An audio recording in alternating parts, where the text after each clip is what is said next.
Hello नमस्कार दोस्तों, कैसे हो? आई होप आप लोग बहुत बढ़िया होंगे। दोस्तों, आपका हमारे यूट्यूब चैनल आईसी एजुकेशन में बहुत बहुत स्वागत। दोस्तों, आज की इस वीडियो में मैं आपको बताऊंगा बोर्ड, यदि आप बोर्ड 2024 यानी 5 मार्च को बोर्ड का पेपर कंप्यूटर सब्जेक्ट, याद करिए कंप्यूटर सब्जेक्ट का यदि आप पेपर देने वाले हो तो आज की इस वीडियो आपके लिए बहुत ही ज़्यादा इंपॉर्टेंट होने वाली है।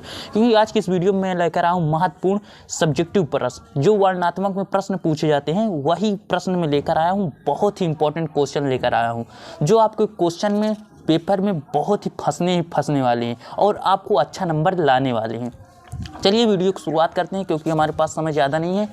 देखिए हमारा पहला क्वेश्चन क्या कह रहा है, सर्चिंग एवं सॉर्टिंग क्या है। देखिए मैं क्वेश्चन के माध्यम से आपको पूरा चैप्टर ही क्लियर करते चलूँगा। आपको इतने से बहुत ही ज़्यादा एमसीक्यू और क्वेश्चन तो बहुत तैयार ही हो जाएंगे इससे बनने वाले। देखिए सर्चिंग एवं सॉर्टिंग क्या है, तो देखिए आंसर क्या है, सर्चिंग में यानी आप समझ लेते हैं सर्चिंग आप करते क्या है, सर्च करना, यानी सर्च करना सर्चिंग ही होता है हमारा।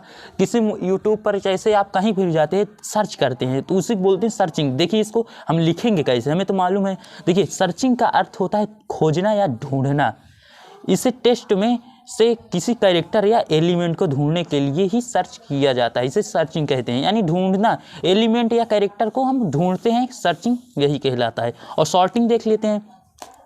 सॉर्टिंग देखिए किसी भी एरे में उनके एलिमेंट को आरोही अथवा अवरोही क्रम में रखने की प्रक्रिया सॉर्टिंग कहलाती है। देखिए आराम समझिएगा, सॉर्टिंग किसी भी एरे में उनके एलिमेंट को आरोही अथवा अवरोही यानी क्रम छोटे से बढ़ते क्रम और बढ़ते से घटते क्रम में रखने की क्रिया सॉर्टिंग कहलाती है।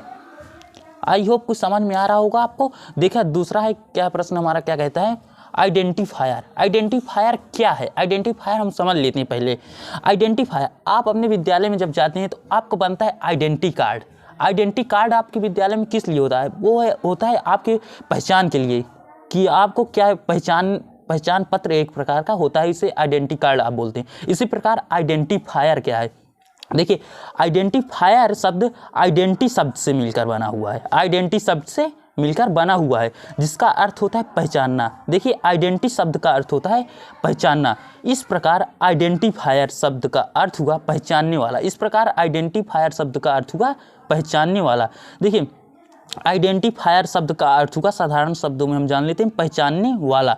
सी प्रोग्राम में उनके अनेक तत्व जैसे वेरिएबल, फंक्शन, एरे आदि का नाम दिया जाता है, आदि को नाम दिया जाता है, तो जिसके द्वारा उसकी पहचान होती है। प्रोग्रामिंग तत्वों को दिए जाने वाला नाम ही उनका आइडेंटिफायर होता है। तो आप साधारण शब्दों में आप लिख सकते हैं, आइडेंटिफायर का अर्थ होता है पहचानने वाला, प्रोग्रामिंग तत्वों को दिए जाने वाला नाम ही उनका आइडेंटिफायर होता है। देखिए अब अगला क्वेश्चन क्या है, तीसरा। देखिए बहुत ही साधारण से बहुत ही आसान शब्दों में लेकर आया हूँ, जिससे आपको समझने में बहुत ही ज़्यादा आसानी होगी। देखिए तीसरा क्वेश्चन क्या है, एरे क्या है, तो आंसर इसका, एरे की सहायता से प्रोग्राम अत्यधिक सरल व छोटा हो जाता है। देखिए एरे की सहायता से प्रोग्राम बहुत अधिक लेंदी ना हो, इसलिए एरे का प्रयोग करते हैं। जैसे हमें प्रोग्राम में दे दिया गया 100 बच्चों की एज औसत आयु निकालिए, तो हम 100 बच्चों को जब निकालेंगे तो बहुत ही ज़्यादा प्रोग्राम हमारा बहुत बड़ा हो जाएगा, जिससे हमें कठिनाइयाँ बहुत होगी, बहुत अधिक समय लगेगा, जिससे कारण हम एरे का प्रयोग करते हैं। तो एरे सरल एवं छोटा हो जाता है, प्रोग्राम जो हमारा होता है सरल एवं छोटा हो जाता है और कम समय भी लगता है। यदि प्रोग्राम में एक या एक से अधिक बार क्रिया करानी हो तो एरे का प्रयोग करते हैं। साधारण शब्दों में वही है जो मैं आपको बता रहा हूं। एरे जैसे बहुत अधिक प्रोग्राम में बहुत अधिक बार क्रिया करानी समूहों पर, तो हम एरे की सहायता से प्रोग्राम को बहुत छोटा कर सकते हैं। देखिए हमारा अगला क्वेश्चन क्या है। देखिए मैं क्वेश्चन लेकर आया हूँ, सभी चैप्टर से लेकर आया हूँ, ताकि आपको सब किसी में दिक्कत कोई प्रकार की ना हो। देखिए फंक्शन क्या है, फंक्शन क्या है हमें यह जानना है, तो आंसर इसका सी प्रोग्राम एक छोटा सा भाग है जो किसी विशेष क्रिया करने के लिए लिखा जाता है। सी प्रोग्रामिंग जो है हमारा एक छोटा सा भाग जो किसी विशेष क्रिया कराने के लिए लिखा जाता है और मुख्य प्रोग्रामों में आवश्यकता पड़ने पर बुलाकर क्रिया करा लिया जाता है। सी प्रोग्रामिंग में प्रत्येक स्तर पर केवल फंक्शनों का उपयोग किया जाता है। देखिए प्रत्येक स्तर, जैसे हमारा स्कैनअप हो गया, प्रिंटअप होगा, वाइडमेन, यह सब हमारे फंक्शन के ही भाग है। या ओपन फंक्शन, आप बहुत ही फंक्शन सुने होंगे, और प्रिंटअप देखिए एमसीक्यू में इसका क्वेश्चन भी पूछ लिया जाता है, प्रिंटफ फंक्शन को हम कितनी बार यूज कर सकते हैं प्रोग्राम में, तो आवश्यकता अनुसार हम कितनी भी बार इसका प्रयोग कर सकते हैं। देखिए हमारा 5वां क्वेश्चन क्या है, यूजर डिफाइंड फंक्शन की आवश्यकताएं बताइए। यूजर डिफाइंड फंक्शन है, इसकी आवश्यकता हमें बताना है। यूजर डिफाइंड फंक्शन यूजर की आवश्यकता अनुसार यूजर द्वारा लिखे जाते हैं, आवश्यकता अनुसार यूजर के द्वारा हम लिखे जा सकते हैं। जैसे मेन फंक्शन हो गया और प्रिंटफ फंक्शन हो गया, ये सब यूजर डिफाइंड फंक्शन है। और इन फंक्शन के उपयोग के साथ निम्नलिखित 3 तत्वों का ध्यान रखना आवश्यक है। देखिए 3 तत्वों का, इन फंक्शन का उपयोग हम जब करेंगे हमें 3 तत्वों का 3 बात हमें याद रखना जरूरी है। पहला देखिए फंक्शन घोषित करना और फंक्शन को कॉल करना और फंक्शन परिभाषित करना।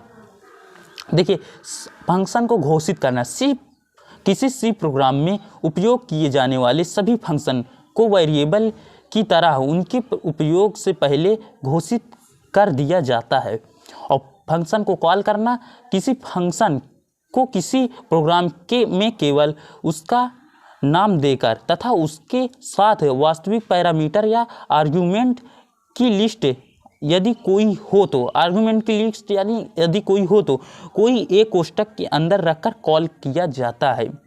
देखिए छोटा सा एक कोष्ठक होता है, इसके अंदर रखकर हमें कॉल किया जाता है। और फंक्शन को परिभाषित करना, देखिए फंक्शन को परिभाषित करने के लिए फंक्शन का नाम रिटर्न टाइप कोष्ठक के अंतर्गत एक या एक से अधिक पैरामीटर तथा बॉडी की आवश्यकता होती है। दोस्तों अब अगला क्वेश्चन करते हैं, आई होप आपको समझ में आ रहा होगा। अब देखिए 6वां प्रश्न क्या है, बहुत ही ज़्यादा महत्वपूर्ण प्रश्न है ये हमारा। पॉइंटर क्या है? पॉइंटर एक ऐसा वेरिएबल है जो अन्य वेरिएबल के एड्रेस को स्टोर करता है। सिंपल से साधारण से भाषा में आपको लिख देना है, पॉइंटर एक ऐसा वेरिएबल है जो किसी दूसरे वेरिएबल के एड्रेस को स्टोर करता है। और देखिए 7वां क्या है, आर्टिफिशियल इंटेलिजेंट यानी AI क्या है हमारा? तो कंप्यूटर विज्ञान की वह शाखा जिसके द्वारा हम ऐसी मशीनों बना सकते हैं जो मनुष्य की तरह व्यवहार करे। एग्जाम्पल के तौर पर आप देख लीजिए रोबोट है और बहुत चीज़ें AI के माध्यम से बहुत ही आसानी तरीके से तैयार हो चुकी है। AI आर्टिफिशियल इंटेलिजेंट का मतलब आप समझ सकते हैं कृत्रिम बुद्धिमत्ता, यानी मनुष्य के द्वारा कृत्रिम की गई हो, बनाई गई हो कोई कार्य। अब देखिए ई-कॉमर्स क्या है? यह हमारा कॉमर्स के देखिए पार्ट है जो कि कंप्यूटर में हमारे जुड़ चुका है। ये चैप्टर ई से आशय है इलेक्ट्रॉनिक्स से है और कॉमर्स से आशय है वस्तुओं की लेन देन, अर्थात इसका देखिए इसका अर्थ हुआ इलेक्ट्रॉनिक माध्यम द्वारा किसी वस्तुओं का आदान प्रदान ही ई कॉमर्स कहलाता है। और 9वां प्रश्न देखिए, साइबर सुरक्षा क्या है? आंसर है इसका इंटरनेट से जुड़े सिस्टम को दुर्भावनापूर्ण हमलों से बचाने की तकनीक को साइबर सुरक्षा कहते हैं। देखिए हमला जैसे हो जाता है हैकर्स के द्वारा, आपकी मोबाइल में या अकाउंट में कहीं भी हैक हो जाता है तो साइबर सुरक्षा ही उसको बचाने देती है, उसको सुरक्षा करती है। अब देखिए 10वां प्रश्न क्या है, एक प्रोग्राम भी आपके पास है, बहुत ज़्यादा इम्पोर्टेंट है यह प्रोग्राम। देखिए 2 अंकों को जोड़ने का एक प्रोग्राम तैयार करें। इसमें 2 अंक को जोड़ने का एक प्रोग्राम आपको तैयार करना है।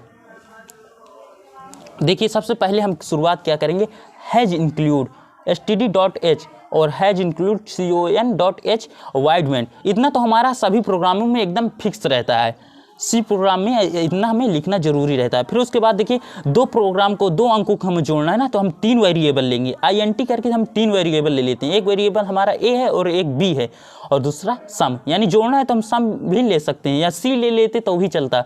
अब प्रिंटअप करा देना है, अब हमें वैल्यू को प्रिंट करा देना है। कौन सी वैल्यू प्रिंट कराएंगे, पहले देखिए इंटर द फर्स्ट नंबर, यानी हमें फर्स्ट नंबर A है तो हम A को प्रिंट करा देते हैं। स्कैन अप देखिए %D और @A, देखिए स्कैनअप %D एड्रेस A है हमारा। देखिए स्कैनअप का प्रयोग हम क्या करते हैं, कीबोर्ड से द्वारा इनपुट लेने के लिए हम इस स्कैनअप का प्रयोग करते हैं। तो देखिए हमें A की वैल्यू को इनपुट लेना है तो कीबोर्ड के द्वारा इनपुट लेना है तो हम स्कैनअप का प्रयोग कर देते हैं। तो देखिए जब स्कैनअप का हम प्रयोग करेंगे तो प्रोग्राम में हमारे क्या लिख कर आ जाएगा, enter the first number. Enter the first number लिखा रहेगा ना, उसके आगे एक इससे ऐसे रहेगा तो हमें A की वैल्यू इनपुट करानी रहती है। मान लीजिए हम A की वैल्यू हमने 10 इनपुट करा दिया और फिर उसके बाद देखिए हमने प्रिंटअप का फिर प्रयोग किया, प्रिंटअप इंटर द सेकेंड नंबर यानी दूसरा नंबर क्या है हमारा, दूसरा नंबर है हमारा बी को हम इनपुट कराएंगे तो हमारा स्क्रीन पर देखिए इसका है ना %d@b है ना, हमारा एड्रेस बी है। तो देखिए तो इस स्कैनअप का प्रयोग किए तो हमारे कीबोर्ड में फिर आ जाएगा, इनपुट लेगा, यानी बी की वैल्यू इनपुट कराएंगे तो हम कितनी करा देते हैं, मान लीजिए इसको हम 20 करा देते हैं। तो देखिए सम इक्वल टू दिया है a+b दिया ना, तो अभी यहाँ पास हो जाएगा सम इक्वल टू ए की वैल्यू हमने कितना इनपुट कराया, 10 कराया तो 10 हो जाएगा, प्लस बी की वैल्यू 20 कराया तो 20 हो जाएगा, 20 हो जाएगा ना। तो सम इक्वल टू हो जाएगा हमारा 20 10 30 हो जाएगा। देखिए 2 अंक ऐड हुए ना। अब हमें क्या कराना है, प्रिंट %d। देखिए हमें %d का प्रयोग क्या करना, कब करना है, जब int वेरिएबल हो, इंटीजर पूर्णांक हो तभी हमें %d का प्रयोग करना है, कैरेक्टर हो तो %c का।